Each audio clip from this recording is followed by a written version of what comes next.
साखर बंद करणं तितकं सोपं नाहीये. मग ते कमी केलं तर चालतंय का? कमी करणं इज द फर्स्ट स्टेप. म्हणजे अगदी ज्यांना डायबिटीस नाही त्यांना अगदी साखर खाऊच नका असं म्हणणं नाहीये.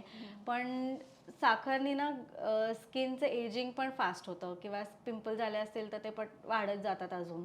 सो या सगळ्या गोष्टी माहितीत आपल्याला की साखरेने होतात आणि साखरेमध्ये तसं न्यूट्रिशनल व्हॅल्यू काहीच नाही आहे. त्यामुळे साखर फक्त जिभेला छान लागते आणि तेवढंच त्याचं काम आहे. पण ती जर कमी करता आली की 1 किंवा 2 चमचे दिवसात, त्याच्यापेक्षा जास्त साखर नाही खायची. 1-2 चमचे. त्याला गूळ चालतो का?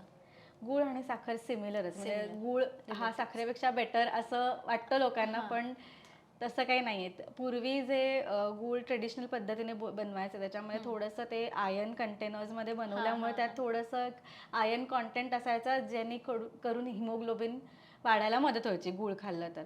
पण आत्ताचे गूळ असतात त्याच्यामध्ये तसं तेवढं काही आयर्न कंटेंट नसतो आणि जर आयर्नच बॉडीला हवा असेल तर ते गुळातून याची गरज नाही आहे. त्याकरता पालेभाज्या आहेत, अंजीर आहे, बाकी सगळे फ्रूट्स आणि ड्रायफ्रूट्स आहेत, त्याच्यातून सुद्धा तुम्हाला आयर्न मिळू शकतं.